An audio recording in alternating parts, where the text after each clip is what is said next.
नमस्कार, आप देख रहे हैं एनडीटीवी इंडिया और मैं हूं आपके साथ अनंत भट्ट। और कार्यक्रम में हम बात करेंगे उस अफवाह बम की जिसने आज पूरे दिन हड़कंप मचाए रखा। दिल्ली और एनसीआर के 100 से ज्यादा स्कूलों को धमकी भरे मेल से हड़कंप मच गया। इस बात से हड़कंप और भी बढ़ गया कि मेल में लिखा था स्कूल में विस्फोटक रखा है। स्कूल तो आनन फानन में खाली करा लिए गए, तलाशी तेज हुई और राहत की बात यह रही कि कहीं कोई संदिग्ध वस्तु नहीं मिली। लेकिन जो मेल आया उसे रूस के आईपी एड्रेस से भेजा गया है। अब सुरक्षा और खुफिया एजेंसियां जांच कर रही हैं कि यह कोई धमकी भर है या कोई बहुत बड़ी और गहरी साजिश है।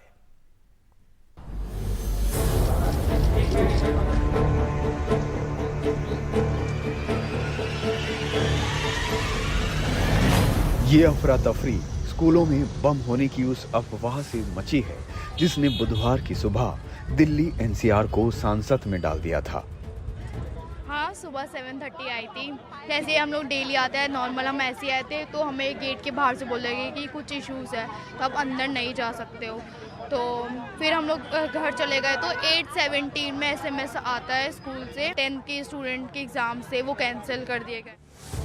एक साथ 100 से ज्यादा स्कूलों में विस्फोटक रखने वाला मेल जाने से ही मामला विस्फोटक हो गया। अभी मैसेज आया, फोन आया, उसके बाद बोला कि कोई इमरजेंसी इशू है तो बच्चों को लेके जाइए तुरंत यहाँ से। स्कूल में बच्चे बस स्टॉप में जाते वक्त स्कूल से मैसेज आया था कि आज अनअवॉइडेबल सिचुएशन की वजह से स्कूल छुट्टी है। तो वी वर नॉट अवेयर कि व्हाट इज द सिचुएशन, कि लेटर ऑन हमें पता चला कि there is a bomb threat in the school. Definitely sir, threat तो है और डर बहुत ज़्यादा लगता है अगर ऐसे कुछ मैसेज आता है। डर इस चीज़ से लगता है, मैसेजेस तो आते रहते हैं ऐसे, लेकिन डर इस चीज़ से लगता है अगर ये सच होगा तो क्या होगा। लेकिन स्कूल सिक्योरिटी के मामले में कम से कम स्कूल बंद करके जांच करवा रहा है, ये बड़ी अच्छी चीज़ हमें दिखी है। बुधवार सुबह से ही दिल्ली और एनसीआर के बहुत से स्कूलों में ऐसी अफरा तफरी दिखी। सुबह 4 बजे से ही स्कूलों को धमकी भरे मेल आने शुरू हुए जिनमें लिखा था कि स्कूल में विस्फोटक रखे हैं। स्कूलों की तरफ से पुलिस को इसकी सूचना दी गई।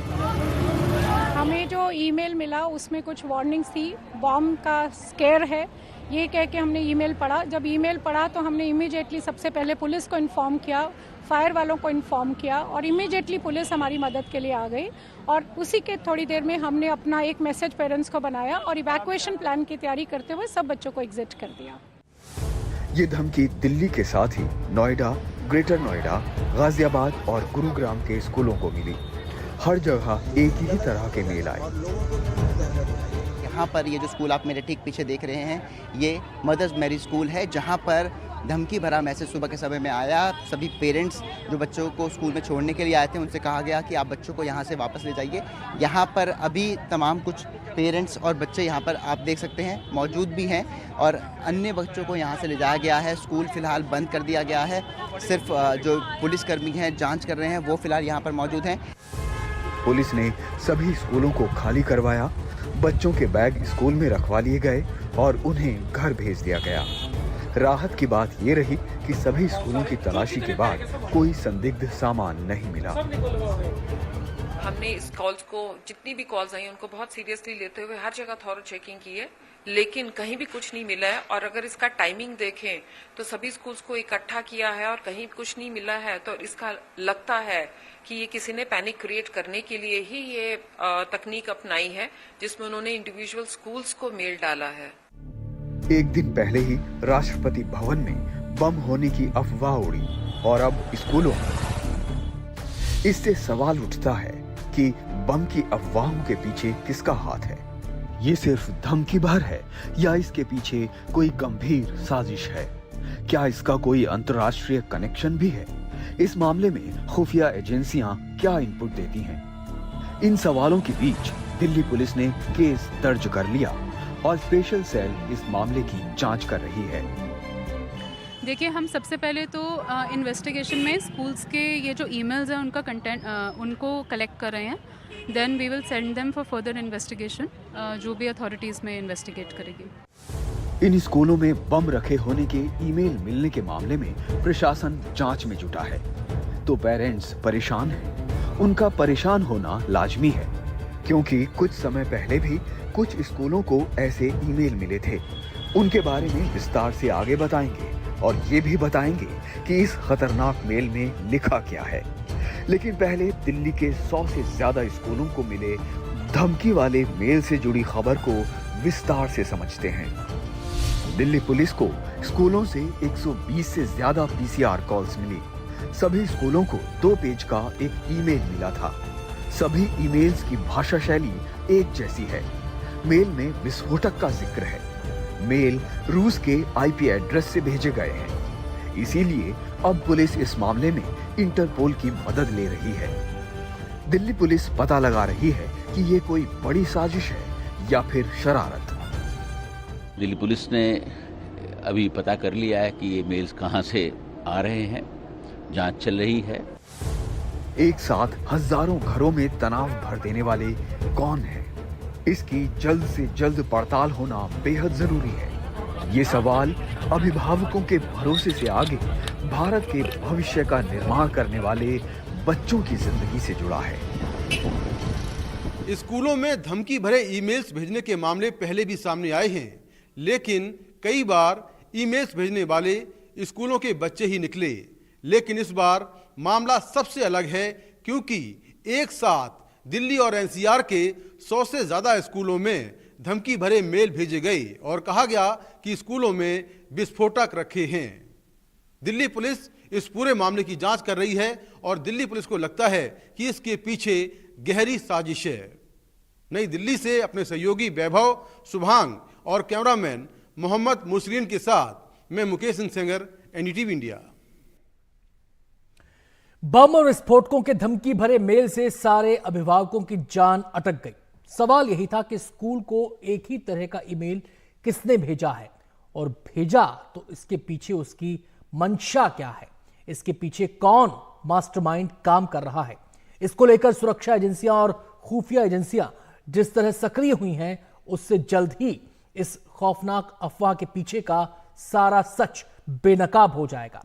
वैसे एनडीटीवी को मिली जानकारी के मुताबिक इन अफवाह भरे मेल की साजिश के तार पाकिस्तान की खुफिया एजेंसी आईएसआई और आतंकी संगठन आईएसएस से जुड़े हुए नजर आते हैं।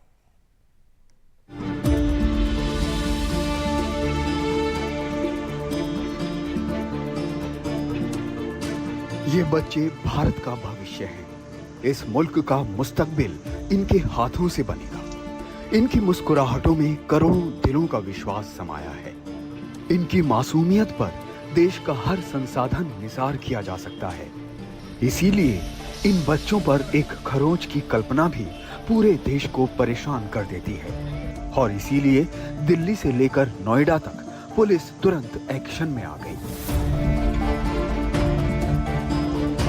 इस वक्त हमारे साथ पुलिस के आला अधिकारी मौजूद हैं। सर बताइए कि क्या जानकारी मिली थी और पुलिस की तरफ से क्या कार्रवाई? एक मेल प्राप्त हुआ था। उस मेल में धमकी भरी बात कही गई थी। उसके संबंध में तत्काल पुलिस प्रशासन मौके पे पहुंचा। मौके पे पहुंचे सभी बच्चों को सकुशल उनके घर भेज दिया गया है। बाकी थोरोली एक चेकिंग हो चुकी है। अभी तक कहीं कोई इशू नहीं है। हमारी AS check team, BDDS team continue check कर रही है। जितनी भी स्कूलों में इस तरह के मेल आए हैं उन सब जगह पे फोर्स पहुँच चुकी है और हम लोग इंश्योर करवाए कहीं पर कोई इशू नहीं। पुलिस ने ये तो पता कर लिया कि बम कहीं नहीं था, सिर्फ बम और विस्फोटक पदार्थों की धमकी भर थी। लेकिन क्या वाकई ये मामला धमकी भर का है? इसको समझने के लिए पहले स्कूलों को गए धमकी भरे मेल का कुछ हिस्सा आपको दिखाते हैं। स्कूल में कई विस्फोटक उपकरण हैं। अल्लाह की इजाजत से हम तुम्हें आग की लपेटों में डाल देंगे। बचपन से ही हमारे दिलों में जिहाद की आग जलती रही है। हम ये आग बन गए हैं। हम पूरा टेक्स्ट आपको दिखा नहीं सकते, वो भड़काने वाला है। लेकिन इस पर पुलिस अधिकारियों ने जांच शुरू कर दी है। ये हमारी जिम्मेदारी है कि हम बच्चों को एक सेफ और सिक्योर लर्निंग एनवायरनमेंट दें। इसमें दिल्ली सरकार और दिल्ली पुलिस दोनों मिलकर लगातार इस पे काम कर रही है। मैं दिल्ली के लोगों से और खासकर के पेरेंट्स से ये कहना चाहूंगी कि वो पैनिक ना करें। अभी कुछ भी ऐसा नहीं हुआ है जिससे हमें बहुत ज्यादा चिंता करने की जरूरत है, जिसमें हमें पैनिक करने की जरूरत है। हम दिल्ली पुलिस से लगातार टच में हैं। स्कूल्स पर एक पैनी नजर रखी जाएगी। दिल्ली पुलिस भी लगातार इन स्कूलों की चेकिंग कर रही है। पहली राहत तो इस बात से मिल गई कि कहीं कोई बम नहीं मिला, वो एक फर्जी मेल था। अब सवाल ये है कि ये मेल भेजा किसने। जिस मेल आईडी से दिल्ली एनसीआर के स्कूलों को धमकी दी गई है वो है savrim@mail.ru। अभी तक की जांच में सामने आया कि सावरिम एक अरेबिक शब्द है जिसका इस्तेमाल 2014 से इस्लामिक स्टेट द्वारा इस्लामिक प्रोपेगेंडा को फैलाने के लिए किया जाता है। खुफिया सूत्रों के मुताबिक चुनाव के दौरान आईएसआई लगातार हिंदुस्तान में अस्थिरता लाने या फिर कहें कि तनाव की स्थिति पैदा करना चाहता था। इसके लिए आईएसआई के इशारे पर आईएसआईएस लगातार हिंदुस्तान के खिलाफ साइबर वॉर की साजिश रच रहा है। इसीलिए जांच एजेंसियों को शक है कि आईएसआई के इशारे पर आईएसआईएस मॉड्यूल का हाथ हो सकता है। चूंकि रूस से आईपी एड्रेस से मेल आया है, इसीलिए रूस और पाकिस्तान कनेक्शन की भी जांच की जा रही है।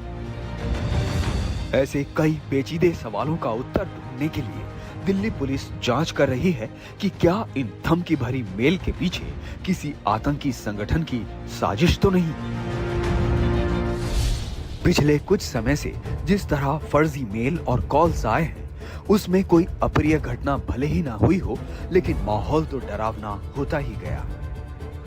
इसी वर्ष जनवरी में दिल्ली के इंदिरा गांधी अंतर्राष्ट्रीय हवाई अड्डे के कंट्रोल रूम में कॉल आई। कॉलर ने धमकी दी कि दरभंगा से दिल्ली आने वाली स्पाइस जेट की फ्लाइट में बम रख दिया गया है।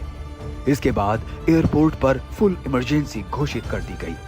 पिछले साल अगस्त महीने तक मुंबई पुलिस कंट्रोल रूम को 32 हॉक्स कॉल्स मिली थी।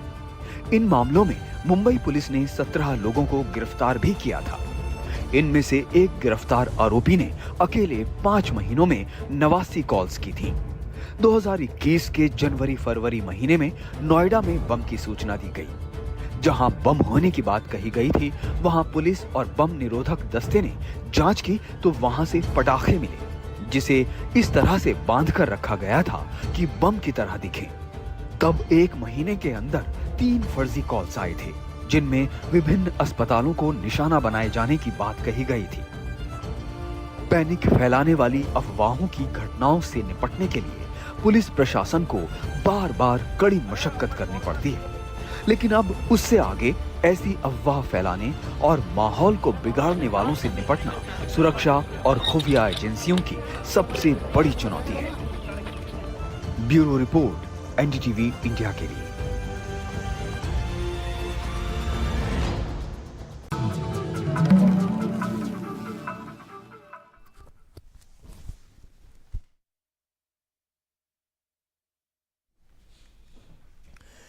पिछले साल ही सरकार ने ऐसे 14 ऐप पर पाबंदी लगाई थी जिनके जरिए आतंक फैलाने वाली गतिविधियां चलती थीं।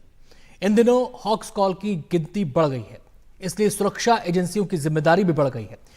कहीं स्कूलों में ईमेल से बम की अफवाह तो कहीं अस्पताल में। इस बीच पटना में राजभवन और एसएसपी के ऑफिस तक ईमेल वाली धमकी पहुंच गई।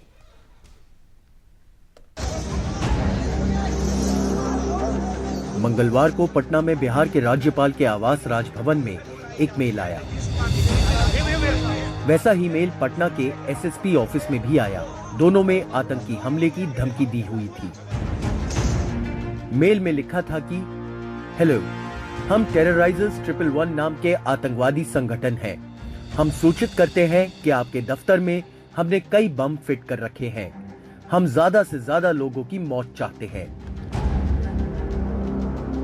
पटना पुलिस इस मेल की जांच कर रही है, लेकिन जिस तरह राजभवन से लेकर स्कूलों तक ऐसे मेल आ रहे हैं, उसके बाद आतंकवाद के लिए साइबर और तकनीकी सिस्टम का इस्तेमाल खतरे की घंटी बजा रहा है। सरकार इसको लेकर मुस्तैद है, इसलिए पिछले साल मई महीने में आतंकवाद की कमर तोड़ने के लिए 14 मैसेजिंग ऐप्स को प्रतिबंधित कर दिया था। जांच एजेंसियों के मुताबिक इन ऐप्स के जरिए जम्मू और कश्मीर में आतंकी संगठन अपना प्रोपेगेंडा फैला रहे थे। कश्मीर घाटी में मौजूद आतंकी संगठन इन मैसेजिंग ऐप्स के जरिए अपने प्रोपेगेंडा वाले वीडियो आतंकियों के भाषण आदि शेयर करते थे। दरअसल 12 साल पहले ही united nation office on drugs and crime ने एक रिपोर्ट जारी कर कहा था कि आतंकी संगठन किस तरह इंटरनेट का इस्तेमाल दुनिया भर में आतंकी गतिविधियों के लिए करते हैं।